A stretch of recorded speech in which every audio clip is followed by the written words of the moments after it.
नमस्कार दोस्तों, एयरलाइंस की आज की फटाफट खबरों में आप सभी लोगों का स्वागत है।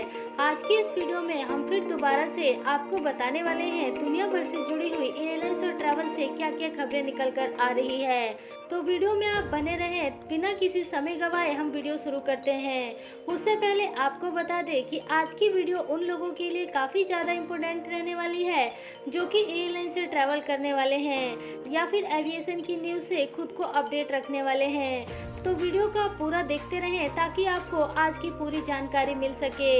एयरलाइन से सबसे पहली और सबसे बड़ी खबर आ रही है इंडिगो एयरलाइंस की तरफ से।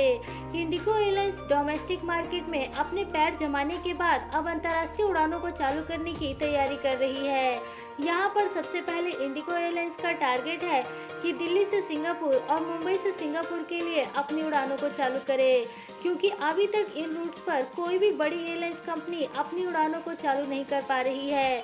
और यहाँ पर इंडिगो इसी का फायदा उठाते हुए पहले सिंगापुर के लिए और उसके बाद दूसरे गल्फ देशों के लिए अपनी उड़ानों को चालू करने की तैयारी कर रही है। आपको बताना चाहेंगे कि इंडिगो एयरलाइंस के पास A320 एयरक्राफ्ट है जो कि कम खर्चे में अपनी उड़ानें भरती है।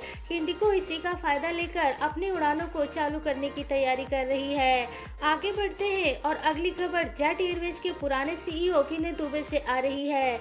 विनय दुबे खुद की एयरलाइंस कंपनी खोलने की तैयारी कर रहे हैं और वो जेट एयरवेज के बंद होने के बाद ये तकरीबन 6 महीने तक गो एयर के साथ जुड़े हुए थे, लेकिन अब गो एयर से भी नौकरी छोड़ने के बाद विनय दुबे अपनी खुद की एयरलाइंस कंपनी खोलने की तैयारी कर रहे हैं।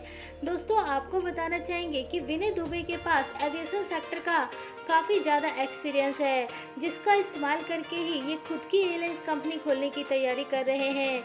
आ रही रिपोर्ट के अनुसार विनय दुबे ने DGCA और सिविल एविएशन मंत्रालय से 2 से 3 बार मुलाकात भी कर ली है, जिसमें कि उन्होंने कई मुद्दों के ऊपर डिस्कशन किया है।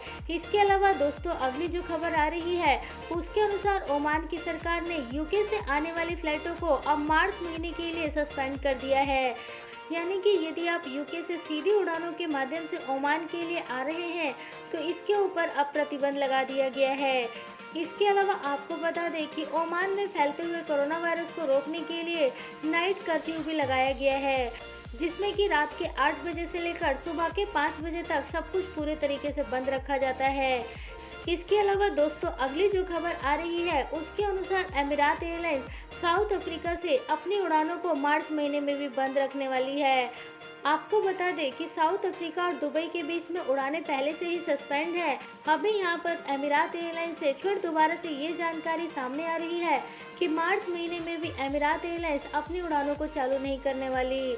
आ रही रिपोर्ट के अनुसार ये उड़ानें अभी फिलहाल के लिए 27 मार्च तक बंद रहेंगी। इसी बीच में पैसेंजर्स केवल दुबई और साउथ अफ्रीका जा सकेंगे, लेकिन साउथ अफ्रीका से दुबई नहीं आ सकेंगे। इसके अलावा अमीरात एयरलाइंस से अगली जो खबर आ रही है उस खबर के अनुसार अमीरात एयरलाइंस UAE से मनीला के लिए अपनी उड़ानों में पैसेंजर्स की कैपेसिटी को कम करने वाली है। यहाँ पर अमीरात एयरलाइंस को ऐसा इसलिए करना पड़ रहा है क्योंकि फिलीपींस की सरकार ने अमीरात एयरलाइंस को चेतावनी दे दी है कि फ्लाइट में सोशल डिस्टेंसिंग बनाए रखने के लिए अमीरात एयरलाइंस अपनी उड़ानों को फुल कैपेसिटी पर ऑपरेट नहीं कर सकती।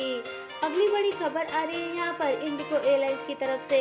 इंडिगो एयरलाइंस का एक विमान जो कि बेंगलुरु से जयपुर के लिए उड़ान भर रहा था, इस उड़ान के दौरान ही एक महिला ने एक बच्ची को क्रू मेंबर्स और डॉक्टर की मदद से जन्म दिया।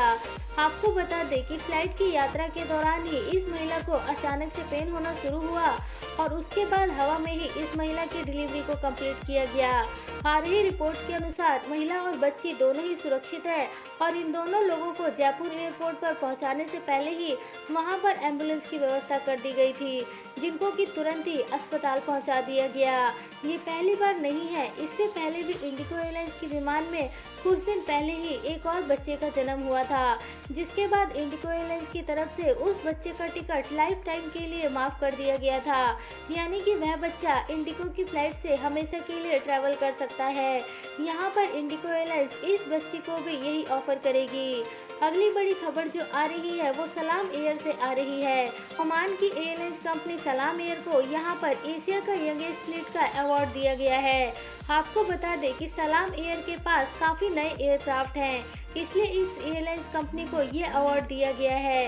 दुनिया की सबसे यंगेस्ट फ्लीट का अवार्ड रशिया की एयरलाइंस कंपनी एरोफ्लोट के पास भी है। अगली बड़ी खबर जो आ रही है वो अलायंस एयर से आ रही है। अलायंस एयर की एक फ्लाइट में 4 पैसेंजर्स के ऊपर हमेशा के लिए प्रतिबंध लगा दिया गया और उनको पुलिस के हवाले भी कर दिया गया। आपको बताना चाहेंगे कि विमान की यात्रा के दौरान पायलट्स और क्रू मेंबर्स के लगातार रिक्वेस्ट करने के बाद भी इन 4 पैसेंजर्स ने मास्क नहीं लगाया था, जिसके बाद फ्लाइट के लैंड होते ही इन सभी चारों पैसेंजर्स को सुरक्षा एजेंसियों के हवाले कर दिया गया। आपको बताना चाहेंगे कि भारत में यदि आप फ्लाइट से यात्रा करते हैं तो आपको मास्क लगाना जरूरी है। यदि आप बिना मास्क लगाए ट्रैवल करेंगे तो आपको गिरफ्तार किया जा सकता है। इसके अलावा दोस्तों अगली जो खबर आ रही है उसके अनुसार भारत में बढ़ते हुए तेल के दामों से इस समय एविएशन सेक्टर में भी हाहाकार मचा हुआ है। आपको बता दें कि इंडिगो और स्पाइसजेट भारत की 2 बड़ी एयरलाइंस कंपनियां इस समय एविएशन फ्यूल के बढ़ते हुए दामों से काफी ज्यादा परेशान हैं। अभी हाल ही में एयर फ्यूल के दाम 60% से बढ़ चुके हैं, जिसके बाद इस समय इंडिगो और स्पाइसजेट को अपनी उड़ानों को सेम रेट में ऑपरेट करने में काफी ज्यादा दिक्कत आ रही है। आपको बताना चाहेंगे कि भारत में एविएशन फ्यूल दुनिया में सबसे महंगा मिलता है, क्योंकि भारत सरकार इसके ऊपर कई सारे टैक्स लगा लेती है। एविएशन फ्यूल को भारत में जीएसटी के दायरे में भी लेकर आने की पिछले कई सालों से कोशिश हो रही है, लेकिन अभी तक भारत सरकार एविएशन फ्यूल को जीएसटी के अंदर लेकर नहीं आ पाई। यदि एविएशन फ्यूल के ऊपर भी जीएसटी लगना शुरू हो जाता है तो इससे एयरलाइंस कंपनियों को टैक्स में राहत मिलेगी। आगे बढ़ते हैं और अगली खबर यहाँ पर वियतनाम से आ रही है। वियतनाम की सरकार अब वैक्सीन पासपोर्ट की सेवा लेकर आ रही है, यानी कि जिन लोगों को भी वैक्सीन लग चुकी है वो वियतनाम में आसानी से ट्रैवल कर सकेंगे। इसके लिए आपको वैक्सीन का प्रूफ दिखाना पड़ेगा, जिसके बाद आप वियतनाम में जा सकेंगे, जिससे कि वियतनाम में फिर दोबारा से अंतर्राष्ट्रीय उड़ानें पूरे तरीके से चालू की जा सके। अभी इसके ऊपर पूरे तरीके से नियम नहीं बने हैं। यदि वियतनाम की सरकार इसके ऊपर कुछ और नियम लेकर आती है तो हम इसके ऊपर आपको जानकारी देते रहेंगे। इसके अलावा दोस्तों अगली जो खबर आ रही है उस खबर के अनुसार आटा का डिजिटल ट्रैवल पास लंदन के हीथ्रो एयरपोर्ट पर पहली बार सक्सेसफुली तरीके से काम कर चुका है। आपको बता दें कि सिंगापुर एयरलाइंस का एक विमान जिससे कि कई सारे पैसेंजर्स ने ट्रैवल किया, इन सभी पैसेंजर्स ने आटा के इस डिजिटल ट्रैवल पास यानी कि मोबाइल ऐप के जरिए ही अपनी फ्लाइट सेवा आरंभ की। तो दोस्तों ये थी आज की एयरलाइंस और ट्रैवल से जुड़ी हुई कुछ बड़ी और आपके काम की खबरें। ऐसी और खबरों के लिए आप हमारे इस चैनल को सब्सक्राइब कर सकते हैं, बेल आइकन को दबा सकते हैं ताकि आपको हमारे द्वारा दी गई सभी लेटेस्ट वीडियो समय पर मिलती रहे।